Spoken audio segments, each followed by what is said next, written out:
Madonna, aiutatemi, ma fammi lo quartiere, aiutatemi, ma fammi lo quartiere. Che è successo? Che è successo? Ma fammi lo quartiere, poi fatelo lo cavallo. Ho fatto lo cavallo. Ehi. Che fa un cavallo? E stanotte va a cantare a strada. E trovo quale morto in terra, quale non mi pure. Pozzo passanito, tu perciò mi hai chiamato stanotte e due. E tu sei amico mio, mi ha consigliato. Beh. Tu come hai detto a me? E che ti ha detto? Chiamo un veterinario. E ci chiamato veterinario. Che ti ha detto Cicci. Ma come tu mi chiami e dove andare al tuo cavallo? Ci fai una cosa. Siccome che io già conosco la malattia del tuo cavallo, ci fai così. Vai in farmacia e compra il supposto per cavallo. Vai in da stalla. Hai sacco il cavallo, e piazza il primo supposto. Dico cosa comincia a muovere. Ci mette al secondo supposto, o cavallo sei allerta. Ci mette al terzo supposto, o cavallo guarisce e cammina come il primo e stai a posto. E beh, tu hai fatto il servizio? Subito! Vai alla farmacia, compra il supposto, vai in da stalla, hai sacco il cavallo, e piazza il primo supposto. O cavallo sei e cammina. È che sono un supposto miracoloso. Ehi, ci metto il secondo supposto se è finito il cavallo. Ma fuievo come muovendo, fuievo. Ma se io cavallo fuievo, tu alla terza supposto come ci hai messo? Ma ci mi sì per correre a piazza il cavallo, hai capito? Che le persone da bruciare il quartiere, hai già capito, mo? Chi lo cavallo? È tuo nonno. Un nonno? Tuo nonno, sai perché sta a casa mia? Perché sta a casa tua? Ha fatto le nozze di firra. Nozze di firra? Quale nozze d'oro? Diciamo come dici tu. Ma ha chiamato e ha detto, nipote mio bello.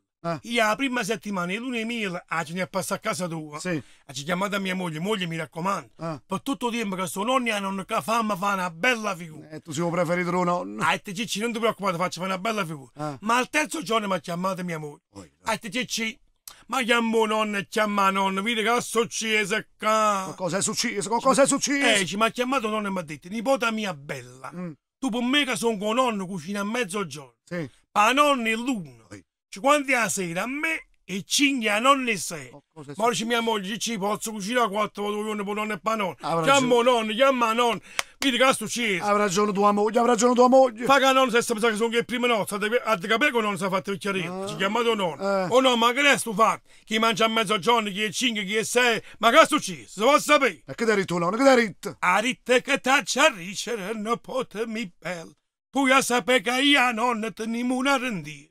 E si mangi un po' mangiare. Io avevo capito una cosa, pensavo che si aveva appiccicato un nonno e la nonna, ma mica si è appiccicato. Si è appiccicato. Ci ha fatto fa pace. Vedi, ha fatto fa pace, beh. Un nonno e la nonna ci piace le canzoni napolitane. Canzone napolitana? Beh, tu che ci hai cattata? Una radietta? No. E che ci hai cattata? No. Hai fatto un cantante? No. E che c'è? C'è la televisione. La televisione? E che c'è la televisione? Sì, ma fanno pure la fanno le canzoni, come si dice, quando c'è la radio Mappatella? Non ci capivo, un programma che è dedica. Un programma che è dedica, un programma che è dedica. Insomma, sta c'è questo programma di canzoni napolitane. Beh. Mentre stavano cantando le canzoni napolitane, qua passa radio, questa televisione. C'è stato un ospite. Un ospite? Era un mago. Un mago? Un mago, ma era un guaritore. Un guaritore? Beh, sto marcatore che ha fatto? Ha detto così, approfittate che sto un chicca. Sì. Chi sta poco bene. Sì. Quando ti parlo, mettete la mano in coppa alla televisione e la mano sul stomaco.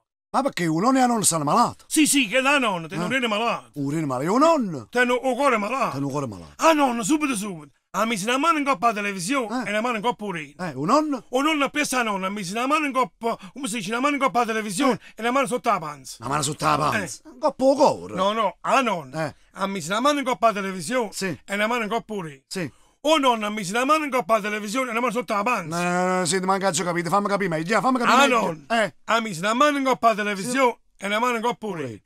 O nonno ha messo la mano in coppa alla televisione e la mano sotto la panza. Sotto la panza. Sotto la panza? Ma perché sotto la panza? E che l'ha detto pure la nonna? Ha detto già chi bella razzo, chi lo guarito, ha detto che guarisce malato, ma non fare suicidi morti già chi, hai capito? È proprio sfortunato nonno tuo, è proprio sfortunato. E ma perché chiagni? Ma non può essere mai sfortunato come me. È morto nonno per te? No, non è morto nonno. E perché stai chiagnendo? E sto chiagnendo perché sono sfortunato. Ma si può sapere che ti è successo? O vuoi sapere? Mi sono sposato. E puoi passare ma tu chiami. Poi se sta bello, tutto soddisfatto. Tutto soddisfatto. Che ti è successo? Non può sapere come mi è successo. Ma la sposa era femmina? Ma la sposa era femmina. Ma mi sono sposato. Ha fatto un bello ricevimento. Sì. Quando se ne sono chiusi gli invitati, cacchio. Gli invitati, dice, ma così io e la sposa abbiamo partito per viaggio in nozze. Si è bucata la mano? No, non si è bucato niente. Ah, tu la berga chiusa? Non signora, perché si va aperta alberga. E stanno stavano libere. No, erano liberi, le stanze erano libere. Faccio capire, la sposa non voleva sì. È traso, è traso. Stai chiagnando perché la sposa non si deve spogliare. Sei spogliato. Sei spogliato. Ma tu devi spogliare. E come no? E sai quando facevi schifo tu? Stavolta non mi sbagli. Dimmi. Tu stai chiagnando perché la sposa non si deve coccare. Sei coccato, sei coccato. Ma tu dai coccare. E come ma c'è coccato? Ma vai da coccata no? E come c'è ma coccato? E beh, che è troppo successo? fatte mie. E beh, stai chiagnando che hai fatto tu. Ma tu sai quanta gente fanno prima e hai fatto loro non chiagna? Ma che capito? Troppo fatte mie. Che ha fatto? Mi sono confidente. Che ha fatto? Sai che ha fatto? Ehi. Oggi pigliato 10 euro. E oggi mi sono un poco mattina. Oggi mi sono un poco mattina. Ma te schifoso, zozzoso, fatandone, chiavago. Abituato a fare sti schifezze quando di giorni che male fai. Ma non chiagni, non ci pensare. Io conosco la sposatura, che è una brava guaglione. Non ci ha pensato proprio a quella schifezza che ha fatto tu, fatandone. Ma che capito, che capito? E quando ci mi si riesce a un po' a colonnetta, che le sa che ha fatto? Che ha fatto? Ma era di 5 per il resto, ma era. Fai schifo tu adesso, fai schifo.